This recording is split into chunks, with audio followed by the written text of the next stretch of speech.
அனைவருக்கும் வணக்கம். நான் உங்கள் கோடி ஆர்கானிக்ஸ்லேருந்து பேசுகிறேன். இப்போ வந்து நம்ம என்ன பண்ணுறோம் அப்படின்னா, ஹேர் வாஷ் பவுடர் வந்து இந்த கிளைமேட் இருக்கும்போது மட்டும்தான் நம்ம வந்து ப்ரிப்பேர் பண்ண முடியும். என்ன அப்படின்னா, அந்த வெயிலெல்லாம் இல்லாதப்போ இந்த சீவக்காய், பூந்தி கொட்டை இதெல்லாம் வந்து நம்ம வந்து ப்ரிப்பேர் பண்ண முடியாது. ரொம்ப வெயில் இல்லை அப்படின்னா அது ஒரு மாதிரி நசன்னு இருக்கும். அப்போ அது வந்து பவுடர் ஆக்க முடியாது.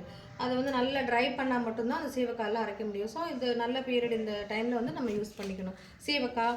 அதுக்கப்புறம் பார்த்திங்கன்னா பாருங்கள், இந்த சீவக்காய் வந்து இப்போ உடச்சா வந்து இப்படி உடையிற மாதிரி இருக்கணும். அதுக்கப்புறம் பூந்தி கொட்டை இப்படி வந்து நம்ம எடுத்து இப்படி கீழே போடும்போது வந்து என்ன ஆகும் அப்படின்னா இது மாதிரி இருக்கும். அதாவது உடச்சா அந்த மாதிரி உடையணும், ரொம்ப கிறிஸ்பியாக இருக்கிற மாதிரி இருக்கணும். அந்த உள்ளே இருக்கிற கொட்டையை எடுத்துகிட்டு அந்த மேலே இருக்கிற அந்த இது மட்டும்தான் போட்டு அரைக்கணும். அதுக்கப்புறம் பார்த்திங்கன்னா பாசிப்பயிறு, அதுக்கப்புறம் கடலைப்பருப்பு, அதுக்கப்புறம் பார்த்திங்கன்னா இந்த வெட்டி வேர், அந்த சீர்காய்க்கு ஸ்மெல்லுக்காக வந்து வெட்டி வேர் போடுறோம். அதுக்கப்புறம் பார்த்திங்கன்னா இதில் வந்து ட்ரை பண்ண நெல்லிக்காய், ஹேர் வாஷ் பவுடரில் நம்ம ஆட் பண்ணுறோம் நெல்லிக்காய்.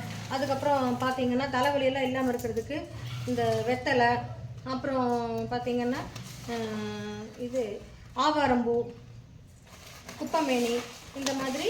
அதுக்கப்புறம் கொய்யா இலை, அதாவது தலை முடிகள் தலை கால்கள் வந்து உறுதியாக இருக்கணும் அப்படின்னா நம்ம வந்து இந்த கொய்யா இலை சேர்த்தணும் ஹேர் வாஷில். கொய்யா இலை, வேப்பலை, பொடுகு பிரச்சனைகளெல்லாம் இல்லாமல் இருக்கணும் அப்படின்னா இந்த பாருங்கள், இந்த கொய்யா இலை, வேப்பலை இந்த மாதிரி ஐட்டமெல்லாம் வந்து நம்ம வந்து சேர்த்துருக்கோம். இது கூட வெந்தயம் இதெல்லாம் சேர்த்துவோம். வெந்தயம் வந்து கொஞ்சம் நல்லா இது பண்ணி வெயிலில் போட்டு நம்ம வந்து சேர்த்தும்போது நல்லா வந்து நெல் இருக்கும். அப்புறம் இந்த லீவ்ஸ் எல்லாத்தையுமே நம்ம போட்டு இந்த ஹேர் வாஷ் பவுடர் ப்ரிப்பேர் பண்ணுறோம். இதை வந்து நம்ம வந்து நம்மளோட ஹேர் ஆயில் சொல்லியிருக்கேன் இல்லைங்களா, அந்த ஹேர் ஆயிலில் வந்து நேச்சுரல் இன்க்ரீடியன்ஸ் மட்டும்தான் சேர்த்துருக்கோம். அந்த ஹேர் ஆயிலை யூஸ் பண்ணிவிட்டு இந்த ஹேர் வாஷ் பவுடரை போட்டு நம்ம வந்து ஹேர் வாஷ் பண்ணும்போது தான் நமக்கு வந்து 100% ரிசல்ட் கிடைக்கும்.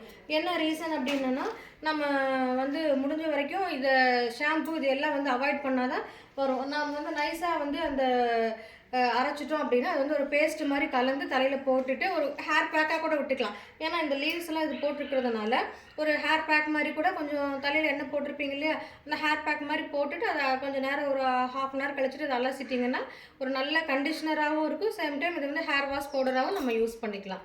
இதை யூஸ் பண்ணும்போது நம்மளோட ஹேர் வந்து நல்லா ஸ்மூத்தாகவும் சில்கியாகவும், அதாவது பிளாக் ஹேர்ஸ் கூட வந்து அந்த ஒயிட் ஹேர்ஸ் வந்து பிளாக்காக வந்து மாறுறதுக்கு சான்ஸ் இருக்குது. நன்றி, வணக்கம்.